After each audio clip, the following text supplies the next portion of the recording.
Fatiha. Bismillah ar-Rahman ar-Rahim. Alhamdulillah Rabbil Alamin. Ar-Rahman ar-Rahim. Sirat al-Mustaqim.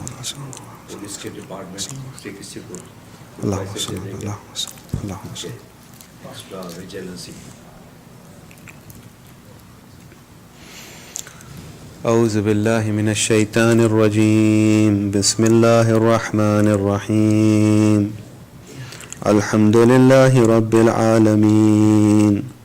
الحمد لله الذي لا يبلغ مدحته القائلون ولا يحصي نعماءه العادون ولا يؤدي حقه المجتهدون الذي لا يدركه بعد الهمم ولا يناله غوث الفتن الذي ليس لصفته حد محدود ولا نعت موجود ولا وقت معدود ولا أجل ممدود فترى الخلائق بقدرته ونشر الرياح برحمته اللهم أفز صلة سلواتك وسلامة تسليماتك على أفضل التعينات المفاضة من العماء رباني وآخر التنزلات المضافة إلى نوع الإنسان كان الله ولم يكن معه شيء ثاني محصي لعوالم حضرات القدس في وجوده وكل شيء أحصيناه في إمام المبين صلى على محمد وعلى الرسول النبي المكي المدني الخرشي التحامي صاحب لواء الحمد ومقام المحمود أبي القاسم محمد الحميد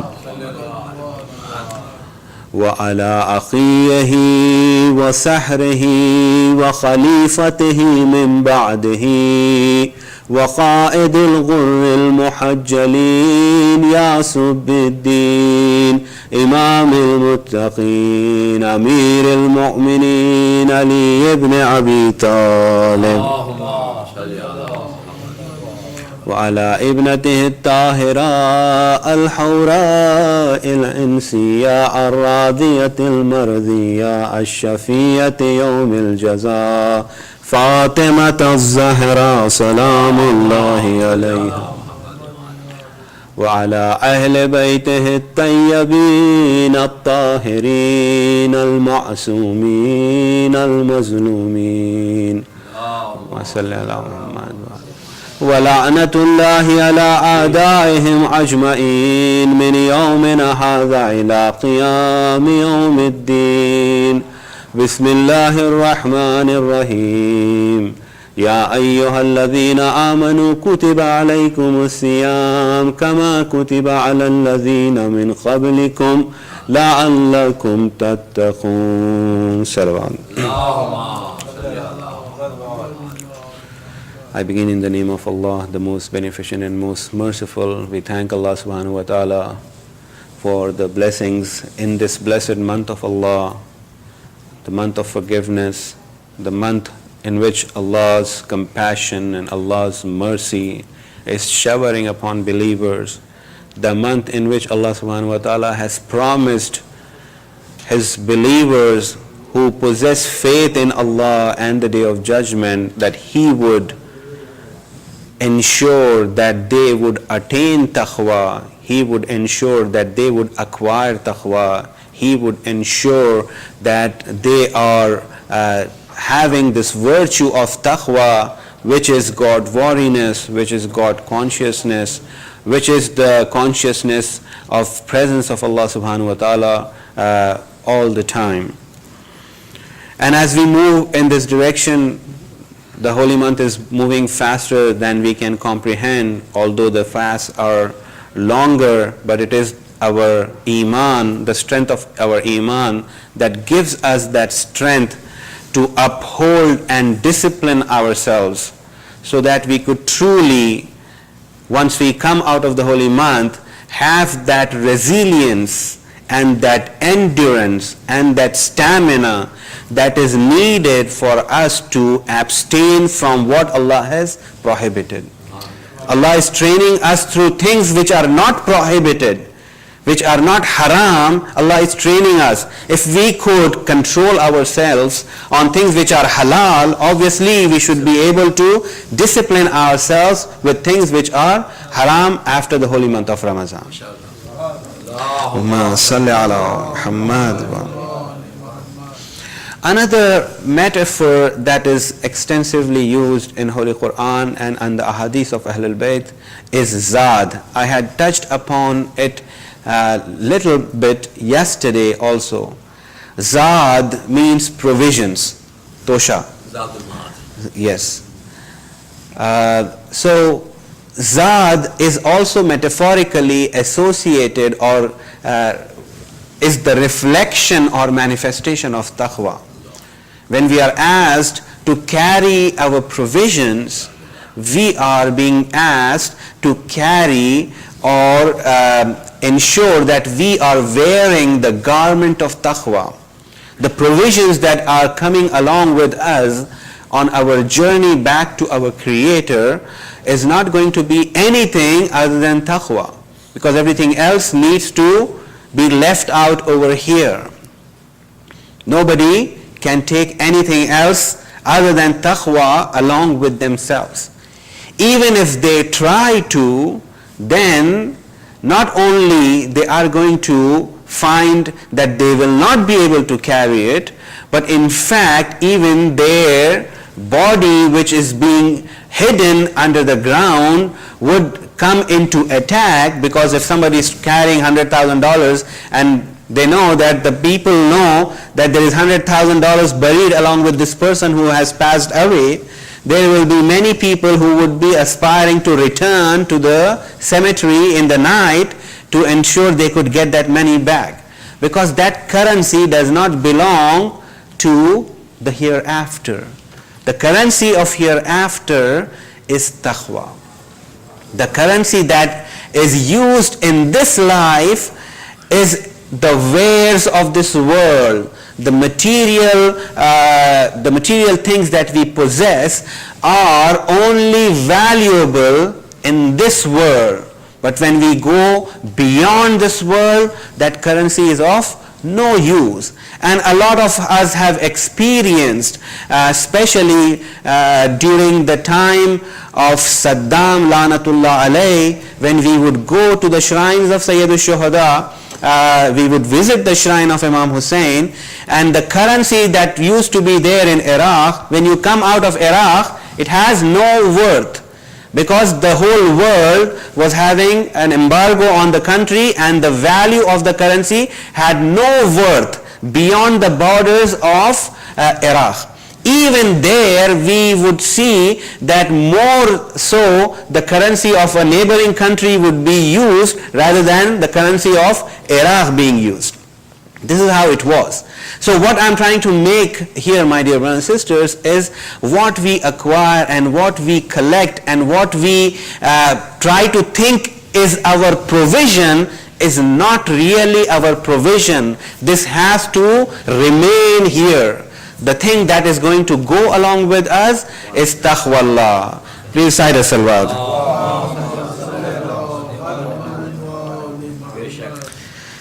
And this is what is being reiterated by the verses of Holy Quran.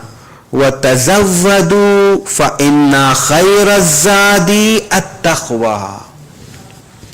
And take provisions, for indeed the best of provisions is taqwa, is God-wariness. This is Quran speaking, Surah Baqarah, verse 197, in which Allah subhanahu wa ta'ala is saying, وَتَزَوَّدُوا فَإِنَّ خَيْرَ الزَّادِ التَّقْوَى وَاتَّقُونِ يَا أُولِي الْأَلْبَابِ. So be wary of me, O you who possess intellect. So Allah subhanahu wa ta'ala is addressing whom? Allah subhanahu wa ta'ala is addressing those who possess intellect, that ensure the provisions that you carry from this world is nothing but taqwa, because that is the best of provisions. We find, for my young brothers here, when a rocket goes into the space, you have different rocket engines which are taken up to a certain height, and then they are left on the ground.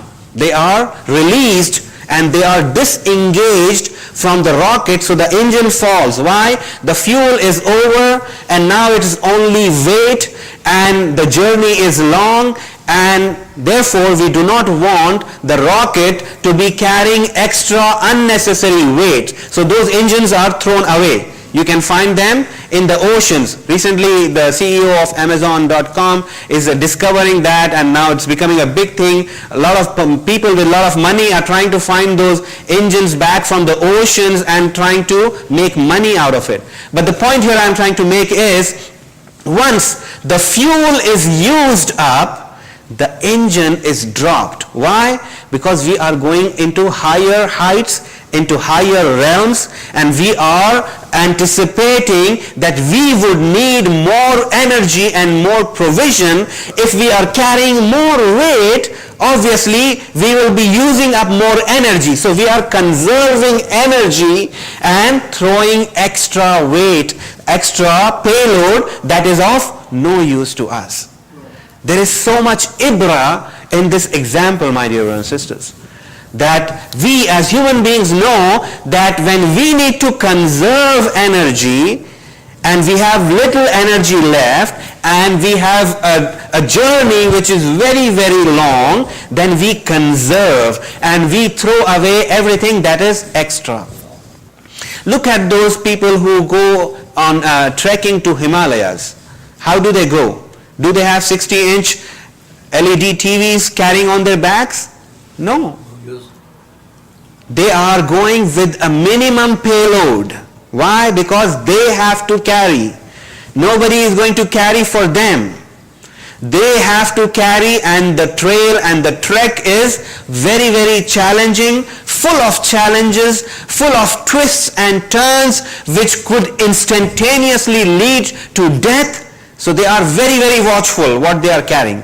A small thing which is absolutely needed, like a small hook that they need to hook into the ground to tie the rope. If that hook is missing, their survival is at stake. Whereas they are not taking anything. Oh, I love, Fulan television show, so I need a big television. I need to get the good feel of the retina display that it has. No, you cannot. You have to make sure that you go with a minimum payload so that you have only those things which are absolutely necessary. And this is what the verse of Holy Quran is saying. فَتَزَوَّدُوا فَإِنَّ خَيْرَ الزَّادِ التَّقْوَى. Take provisions, for indeed the best of provisions is God-wariness, is taqwa. So when we are traveling, we ensure we carry things which are necessary. If we are going on a 2-day trip, we will have something very minimal on a small briefcase, and we are done. But if we know we are going somewhere for a year, what kind of clothing we will carry? I mean, I myself come from Maryland to New Jersey to stay overnight, and we barely come with a set of clothes. But when I have to come here for a month, my the back seat and everything was full with clothes, and I was carrying more stuff than I would normally do because I'm going to be here for a month. I better have the provisions that are needed for me to be here with comfort. Otherwise, I will not be comfortable. So the most important provision that Allah subhanahu wa ta'ala is saying that needs to be carried forward, and you cannot compromise on that provision. If you do not possess that provision, your survival would be at stake. That provision is taqwa Allah, God-wariness of Allah subhanahu wa ta'ala. Praise Allah. In Riyadh al-Salikin, the difference between the provisions of this world and the provisions of the hereafter have been described. So I'll share what the Musannif has written. He says, indeed the provisions of this world can free us from our imaginary hardships that we would confront whereas the provisions of the hereafter will deliver us from the eternal known hardships, which is the chastisement. If we differentiate the provisions of this world and the provisions of the hereafter, the provisions that we have over here, if we have winter clothes, in summer they are of no use. You might have the best designer clothes, but it doesn't help because you cannot wear them and go outside. So the provisions of this world you might be thinking that they are going to be helpful, but they have limitations. Whereas the provisions of the hereafter, if you do not have them, whatever the consequences you are going to face, they are going to be for eternity, for infinite time. Therefore, the zad or the provision of the hereafter needs to be acquired. Then the second point, the provisions of this world would connect you to the ways of delusion. The provisions that we acquire in this world only makes us more and more deceptive to the glamour of this world. Okay, I have one house. Okay, now I have 2 houses. Okay, I have 10 houses. I have 50 houses, 100 houses, acres and acres of land. What am I going to do with it? It only sort of works up our tama, our greed. Whereas what do the provisions of the hereafter do? Provisions of the hereafter would lead you to an abode of eternal bliss. That's what the provisions of the hereafter does. Salli ala Muhammad wa alim. Now when we look at the provisions of this world, they could be a source of fortune for our nafs. It can satisfy our nafs. Whereas the provisions of the hereafter would lead us to the threshold of the majestic and the divine. The provisions of hereafter, therefore, are very, very important and they are very, very critical. Please say salawat. We find Imam Zainul Abidin alayhi salam making a dua to Allah subhanahu wa ta'ala in Sahifa Sajjadiyah, where he says, وَاجْعَلْ تَقْوَاكَ مِنَ الدُّنْيَا زَادِي. O Allah, make your taqwa my provision in this world. The provision that I would like to have in this world, O Allah, make me such that I would seek the taqwa Allah, your taqwa, as the provision of this world. So my priority would be to acquire more and more of the provisions of a journey that is going to last forever. The journey that is going to be in this world for us is not going to exceed 100 years. If we know people who lived 100 years, not more than that, at least in this time. But the provisions that are needed for 100 years, whereas the provisions that are needed for infinite years, millions of years that we are going to spend there, once we are out of this phase, it is irreversible. We are not able to come back. Quran says that there will be people who would be making excuses in front of angels when they would come with a horrific azab, a horrific chastisement. They would say, give us one more chance, we will go back to the world. And they say, no, you will go there and you're going to go and do the same thing. So here, my dear brothers and sisters, making sure taqwa Allah, whatever makes you muttaqi, should be your first priority. Whatever that is. And like I said, I have given enough examples. Taqwa is not in the isolation of your namaz khana or a place of worship. Taqwa is in every transaction that you make, in every word that you speak, in every business dealing that you conduct. Taqwa is there in every aspect, in every dimension of your life. And that should not be ignored even for a moment, because that is the provision that we are going to carry for an eternal life. Please say the salawat.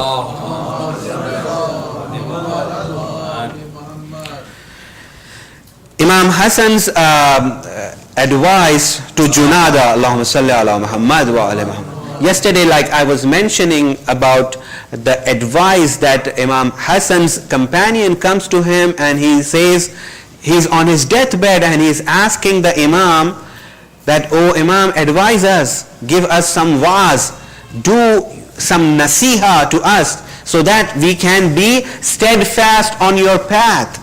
And see what the words of Imam are. The Imam says, Qala naam. The Imam says, yes. These are the last moments of the Imam's life. And this is what the Imam is saying. Naam, ista'id li safarika. Prepare yourself for the journey. وَحَسِّلْ زَادَكَ خَبْلَ حُلُولِ أَجَلِكَ. And acquire the zad, acquire the provisions before your time terminates, your ajal comes. Make sure that you have the provisions ready for the journey that you are going to make. Wa'alam, beware, annaka tatlubu dunya wal mautu yatlubuka. Beware and be known to you that you are striving to seek this world and death is seeking you. وَلَا تَحْمِلْ حَمَّ يَوْمِكَ الَّذِي لَمْ يَعْتِ عَلَى يَوْمِكَ الَّذِي أَنْتَ فِيهِ. Do not be worried with the fears of a day that has not come to you in a day which you are living. Be worried about the day which you are in right now. Do not undermine or underestimate and do not completely bog yourself down with the fear of unknown. One of the things that we find in Western countries is the fear of poverty. Everybody is so fearful, and that fear makes people shiver and work like anything, because they are always in the fear of falling away from the future which they are anticipating is going to be very, very luxurious and very, very nice. Whereas you go and look into third world countries, people are not fearing about the future. If somebody has some food, he is going to share that with you without having a fear that he is not going to have food for tomorrow, because he is having tawakkul on Allah subhanahu wa ta'ala. But when we come to a place where we have resources like anything, we are counting on everything. Every program now, every invitation is with RSVP. We want to make sure everybody who is going to come is there, so we only make enough food for them so we can also save the cost. I'm not saying about israf. In fact, Allah does not like israf. But I'm saying if there are 10 more guests, the host is very, very concerned. How am I going to feed these people? Because I was not anticipating them to come. Whereas you go to poor countries, you go to their house in the middle of the night. They will have nothing in the house. They will open their hearts and invite you and make sure that they feed you. This is tawakkul upon Allah. They will say, whatever we have, we are willing to share with you. It doesn't have to be too big. And these are the values we need to cherish and we need to uphold, my dear brothers and sisters, even in this part of the world, because this part of the world is making us workaholic with the fear of unknown, with the fear of poverty. If we don't do this, we are going to have this problem, that problem. As a result of that, we are being very, very isolated and we are being very, very self-centric in the life of this world. And this is not going to help us. And this is what the Imam is saying. Do not worry about the fear of let not the fear of future ruin your present. This is what the Imam is saying.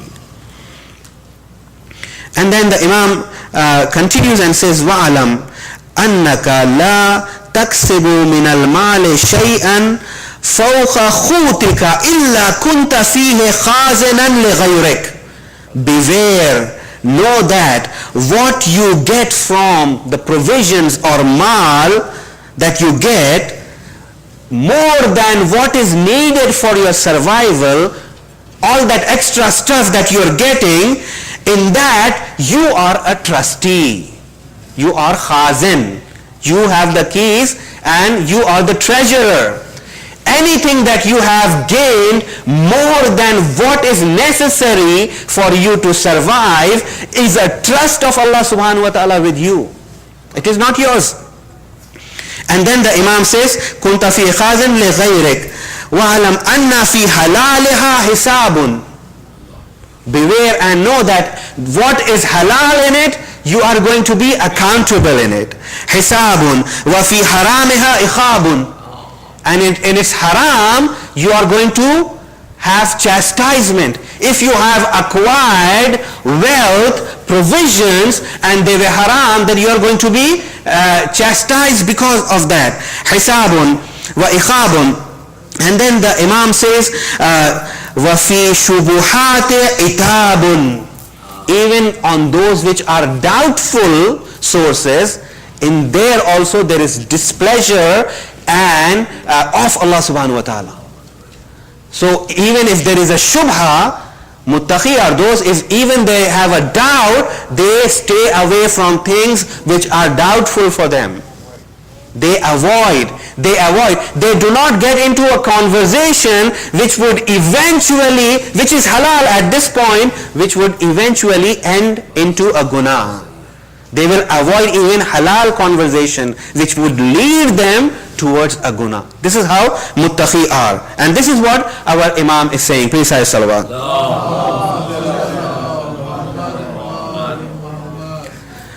Then the Imam says, فَأَنزِلْ دُنْيَا الدُّنْيَا بِمَنْزِلَةِ الْمَيْتَةِ خُذْ مِنْهَا مَا يَكْفِيكَ.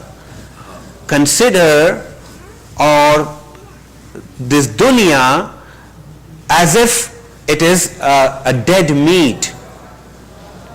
What do you do when you have dead meat and you are supposed to survive? For example, if you might have heard this many times when the coal miners are stuck in their coal mines and the mine is closed and they are striving and trying to survive, you will find people dying in the coal mine. And you will also find people who would for the sake of survival eat the dead meat of their co-workers to survive. And then they survive. And this is halal. Islam allows this only because your survival is at stake. And that is what the Imam is saying. Make this dunya or this dunya as if it is dead meat. If you need it, you will only consume it to a point that you can survive. Not more, not less. This is how our dunya should be. I'm running out of time, and these are the advisors of our A'immah. We ask Allah subhanahu wa ta'ala that we truly can live up to the expectations of our Imams. This is what our Imams are expecting from their followers. We especially ask Allah subhanahu wa ta'ala that in this blessed month He gives us the inspiration so that we could truly embody and internalize the sayings of our Imams. We ask Allah subhanahu wa ta'ala to cure those who are sick in our community. We ask Allah subhanahu wa ta'ala to forgive those who have passed away from our community. We ask Allah subhanahu wa ta'ala to ensure and protect the right and property and dignity of believers wherever they are. We ask Allah subhanahu wa ta'ala to hasten the reappearance of the Imam of our time and make us such that the Imam of our time would be pleased with us. Please recite a Surah Fatiha for all the marhumin of those who are present in tonight's program and also the marhumin of the sponsors of tonight's program. Bismillah ar-Rahman ar-Rahim. Alhamdulillah. Ar-Rahman.